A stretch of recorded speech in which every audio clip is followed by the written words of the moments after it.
ដ៏អាថ៌កំបាំងបំផុតមួយនៅលើភពផែនដីបើទោះបីជាបច្ចេកវិទ្យាបច្ចុប្បន្នមានការរីកចម្រើនខ្លាំងក៏ដោយក៏អ្នកវិទ្យាសាស្ត្រប៉ាន់ស្មានថាយើងទើបតែបានស្វែងយល់និងរុករកផ្ទៃសមុទ្របានប្រហែល 5% ទៅ 10% ប៉ុណ្ណោះនេះគឺជាអាថ៌កំបាំងនិងរឿងរ៉ាវប្លែកៗដែលស្ថិតនៅក្រោមបាតសមុទ្រដ៏ជ្រៅដែលមនុស្សជាតិមិនទាន់អាចបកស្រាយបានពេញលេញ 1. តំបន់ Midnight Zone និងសត្វចម្លែកនៅជម្រៅចាប់ពី 1000 ម៉ែត្រចុះទៅពន្លឺព្រះអាទិត្យមិនអាចជះទៅដល់ឡើយនៅទីនោះមានសត្វដែលមានរូបរាងចម្លែកជាច្រើនដែលយើងមិនទាន់ស្គាល់អត្តសញ្ញាណអស់នៅឡើយការបញ្ចេញពន្លឺសត្វនៅទីនោះភាគច្រើនអាចបង្កើតពន្លឺដោយខ្លួនឯងដើម្បីទាក់ទាញចំណីឬបន្លាចសត្រូវសត្វយក្សមានជំនឿថាអាចមានមឹកយក្សឬសត្វសមុទ្រដែលមានទំហំធំជាងអ្វីដែលយើងធ្លាប់បានឃើញពីមុនមកព្រោះលំហនៅទីនោះធំធេងនិងគ្មានការរំខានពីមនុស្ស 2. ជ្រលង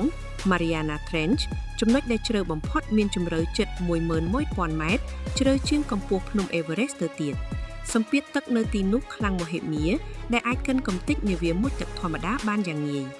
អាថ៌កំបាំងដែលអ្នកវិទ្យាសាស្ត្រឆ្ងល់បំផុតនោះគឺតើមានជីវិតប្រភេទណាខ្លះដែលអាចរស់នៅក្រោមសម្ពាធដ៏ខ្លាំងក្លាបែបនេះបាន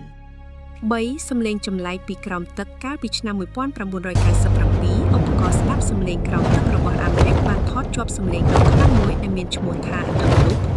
សំឡេងនេះមានកម្រិតទាបប៉ុន្តែខ្លាំងរហូតដល់ឧបករណ៍ដែលនៅចម្ងាយ 5000 គីឡូម៉ែត្រពីគ្នាអាចថតជាប់ដូចគ្នាមតិខ្លះថាវាជាសំឡេងសត្វសមុទ្រយក្សដែលមិនទាន់រកឃើញប៉ុន្តែក្រោយមកអ្នកវិទ្យាសាស្ត្រសន្និដ្ឋានថាវាអាចមកពីការបែកបាក់នៃផ្ទាំងទឹកកកយក្សទោះជាយ៉ាងណាវានៅតែជាប្រធានបទជជែកវែកញែកនៅឡើយ 4. ទឹកជ្រោះក្រោមបាតសមុទ្រអ្នកប្រហែលជាពិបាកជឿប៉ុន្តែនៅក្នុងសមុទ្រពិតជាមានទឹកជ្រោះក្រោមទឹកដែលធំបំផុតស្ថិតនៅច្រកសមុទ្រដាណឺម៉ាកនេះវាមានកម្ពស់ប្រហែល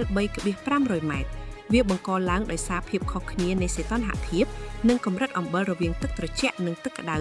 ដែលធ្វើឲ្យទឹកដែលមានដង់ស៊ីតេធ្ងន់ជាងហូរធ្លាក់ចុះទៅក្រោម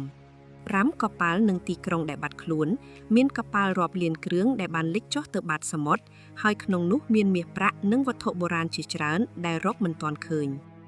លើសពីនេះទីក្រុងបុរាណមួយចំនួនដូចជាទីក្រុង Thonis Heraklion របស់អេស៊ីបក៏ត្រូវបានរកឃើញនៅក្រោមទឹកដែលធ្វើឲ្យគេឆ្ងល់ថា